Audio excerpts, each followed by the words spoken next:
Mi decisión hoy. Este programa nuevamente viene a usted por este servidor Raúl Valdemar Benítez y la reflexión para hoy se llama infierno.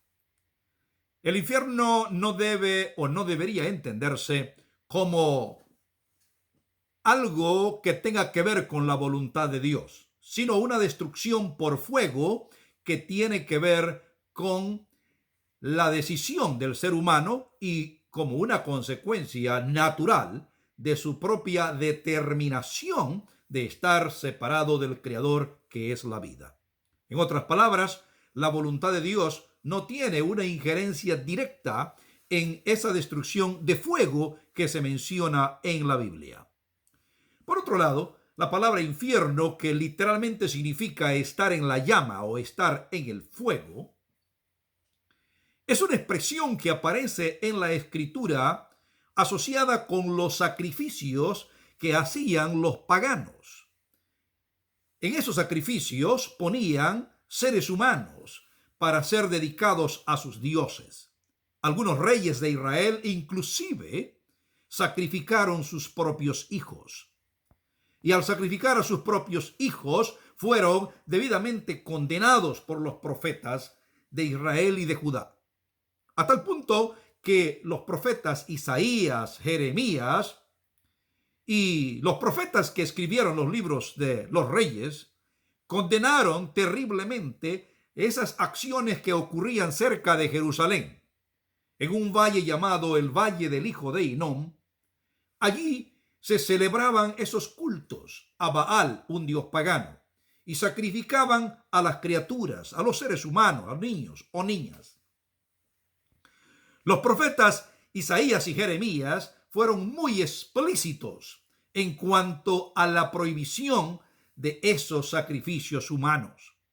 Es más, el profeta Jeremías fue más lejos y se refirió a una condena para aquellos que siguieran esa práctica y le llamó al valle del hijo de Hinnom, a esa área específica que le llamaban Tofet o el horno o el fuego, el valle de la matanza, y le llamó a su sentencia el día de la matanza que vendría sobre ellos, refiriéndose a un juicio divino para parar definitivamente semejante práctica. No hay duda que siempre se mantuvo en la cultura hebrea la idea de que el diluvio fue un juicio de Dios. Pero si Dios ya no iba a destruir la tierra o no iba a ejecutar su juicio mediante el agua, nunca más, entonces lo que emplearía para ejecutar el juicio sería el fuego. Y después de la reforma que hiciera Josías, allá por los años 620 y 330 antes de Jesucristo y antes de la invasión babilónica a Jerusalén, esa reforma del culto que Josías hizo, también eliminó con esa reforma, tal como lo registra el libro de Reyes, los capítulos 22, 23, segundo de Reyes, reformó ese culto a esos dioses y eliminó también esos altares donde sacrificaban por el fuego a las criaturas. Pero quedó siempre aquella idea de la profecía de Jeremías del Valle de la Matanza en el mismo lugar, que era el Valle del Hijo de Hinnom, y llamaban en hebreo la palabra Gehenna, que es la que se traduce más tarde en el Nuevo Testamento como infierno. Recordemos nosotros, combinado esta profecía de Jeremías con la idea del juicio de Dios, que no sería más con agua sino por fuego para aquellos impíos, estas dos cosas traen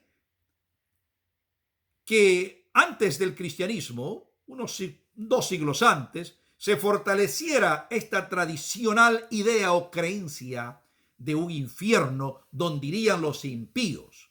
En otras palabras, la idea antigua o del Antiguo Testamento de ojo por ojo, diente por diente, se aplicaba a aquellos que pasaron sus hijos por el fuego, ellos tendrían que ser pasados por el fuego. Así de que se hablaba de ese infierno. Recordemos nosotros, sin embargo, que el mismo Jesús habló de ese infierno usando la tradición en una parábola que él explicó, la parábola llamada del rico y Lázaro en San Lucas capítulo 16. Sin embargo, hemos de entender que Jesús no se refirió a afirmar una doctrina sobre el estado de los muertos, sino más bien a dar una lección sobre el estado de los vivos, para indicar que lo que importa al ser humano es lo que hace mientras vive, porque una vez que está muerto ya no habrá ninguna oportunidad. No importa lo que la persona crea, que se queda deambulando alguna entidad inteligente por el espacio o en algún lugar de los cielos. Jesús dijo, eso no importa, eso no tiene nada que ver, lo que tiene que ver es lo que hacemos mientras vivimos. Así que la enseñanza de la parábola del rico y Lázaro no es para afirmar una doctrina del estado de los muertos, sino para instruir a los vivos a aprovechar cada momento para vivir en armonía con los demás, inclusive en el mismo hogar, ya que el contexto inmediato se refiere a no repudiar a la mujer por cualquier cosa y darle un divorcio, sino a mantener la solidez en la familia. Valorar a los demás ahora, mientras vivimos, porque ya no habrá más oportunidad. Ese es el mensaje en esa parábola. Pero eso indica que en la época de Jesucristo existía esa creencia del infierno. Recordemos nosotros claramente que la creencia en este infierno, en ese lugar de tormento, en ese lugar de fuego, donde van los impíos, los que no obedecieron a Dios, no está en concordancia con el carácter y los atributos de Dios, inclusive con la concepción de la naturaleza humana que los hebreos tenían o que la Biblia enseña. Dios es el creador, es el sumo bien. De él proviene la vida. Pero separarse de Dios implicaría entonces apartarse de la vida, irse a la muerte, apartarse del bien, estar en el mal. Básicamente, sin Dios hay destrucción, pero Dios no es el que genera la destrucción. El infierno más bien, o el juicio final, es la expresión de un suicidio cometido por el individuo. Ahora, ¿cómo es esto de que Dios ejecuta sus juicios? ¿Va a aplicar el fuego? Recordemos nosotros que el mismo Dios dio leyes acerca de cómo hay que conducirse en lo civil, en lo penal y en lo religioso. Cuando leemos Deuteronomio capítulo 18, encontramos allí las instrucciones claras de Dios que no debía pasarse a ningún ser humano por el fuego, por motivo religioso o por cualquier otro motivo. Es obvio que en el inicio de la nación hebrea se entendía claramente que no debía imitarse a los paganos en sacrificar a los seres vivos. Es cierto que esto era muy antiguo. El mismo Abraham, cuando él siente de que Dios le ha pedido a su hijo, él decide sacrificarlo por el fuego, porque lleva leña para quemar a su hijo. Pero este culto religioso, ese desarrollo de la adoración y programa sacrificial, fue modificándose lógicamente y entendiéndose más. Esta es la ciencia de la salvación. Y cuando vemos el Éxodo, encontramos las leyes claras que no debiera existir sacrificios humanos o usando el fuego. ¿Por qué? Porque no va en concordancia con el carácter de Dios. Alguien dirá, pero ¿por qué cuando Dios se presenta hay fuego? Es cierto, Éxodo capítulo 19 nos da los comentarios de que cuando Dios desciende ahí en el desierto de Sinaí a un monte en ese desierto, Dios dio instrucciones para que no se acercaran porque habría fuego. La presencia de Dios es energía y donde está su poder, cualquiera que se acerque, un pecador, morirá. Esa es la instrucción bíblica. Pero nosotros aprendemos en el cristianismo que a Dios se lo puede acercar o se le puede acercarse. Uno puede ir a él a través de un mediador, y este es Jesucristo. Así de que sí es posible a través de un mediador, pero sin mediador habrá destrucción. Y esto es lo que se presenta en el Nuevo Testamento cuando se refiere al juicio de Dios, que los impíos se enfrentarán con el fuego eterno, porque los consumirá, no porque estará ardiendo siempre, y luego explicaremos esto, sino que los consumirá. Ese fuego no viene de Dios intencionalmente para destruir a los que no lo aceptaron, sino que los que no lo aceptaron, sin mediador, se presentan delante de él y él es pura energía y entonces son destruidos. Es un suicidio. Ahora bien, el fuego eterno no tiene que ver con que esté ardiendo el fuego para siempre, sino el efecto de ese fuego será eterno, no le quedará nada. Como decía, cuando hablamos nosotros de el infierno como castigo de Dios y de fuego eterno, hablamos de un absurdo en relación con el carácter de Dios y en relación con la naturaleza humana. Dios es amor, Dios es el sumo bien, Dios es la vida, así que si es el creador, no puede ser el destructor al mismo tiempo. Por eso es un absurdo. ¿Por qué es un absurdo? En función de la comprensión de la naturaleza humana. Recordemos, la idea del dualismo no existía, del dualismo en la naturaleza humana, no existía en la cultura hebrea.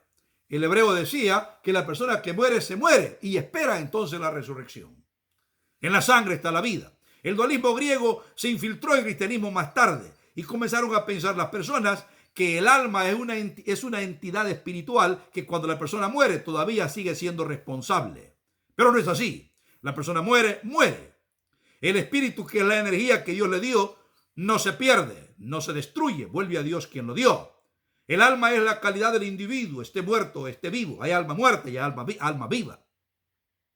Entonces, cuando se habla de el alma como una entidad espiritual que va a ser destruida por el fuego, hay un absurdo. Como el fuego, algo físico, el calor físico, va a destruir algo de carácter espiritual.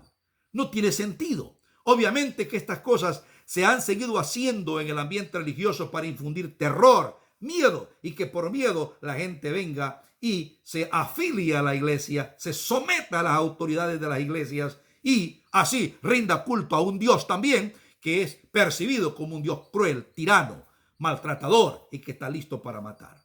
Pero no es eso, en verdad. Recordemos nosotros que Dios es amor, es el sumo bien, y cualquiera que venga a él lo recibirá. La Biblia dice en 2 de San Pedro capítulo 3 que Dios no quiere que ninguno perezca, sino que todos sean redimidos, todos sean salvados. Cierto, habrá destrucción, pero ¿cómo no habrá destrucción? Si donde está Dios, su presencia, no la puede tolerar un mundo, un ambiente totalmente arruinado. El pecado es separación de Dios, y en estado de pecado nosotros estamos en un estado degenerativo y de muerte. No podemos acercarnos a Dios. Por eso es que encontramos en el cristianismo un mediador, que es Cristo el Señor. Y los que al final, en el momento final del mundo, se encuentren delante de Dios sin un mediador, que es Cristo, también morirán ese castigo del fuego que dice la Biblia. No porque Dios quiere destruirlos, sino porque ellos se presentan delante de Dios sin un salvoconducto, sin un protector, sin un mediador. Y es por esto que ellos serían destruidos. Es lindo pensar que Dios nos ama, que quiere el bien para todos. Él hace que su sol salga sobre malos y buenos, justos e injustos. No quiere destruir a nadie. Él es vida, es amor. Sin embargo, el estado de separación de Dios, de pecado en el que vivimos, nuestra naturaleza puede llevarnos a la destrucción. Por eso tenemos que en el cristianismo acogernos de un mediador, y este mediador es Cristo el Señor. Dios nos bendiga, para que podamos entender este asunto del infierno, este asunto del juicio de Dios, no en función de que Dios quiere destruir, sino que Dios quiere salvarnos. Pero nosotros podríamos destruirnos si no decidimos por Jesús adecuadamente y a tiempo. Hasta luego, muy pronto vendremos con otra reflexión aquí en este programa, Mi Decisión Hoy. Dios te bendiga.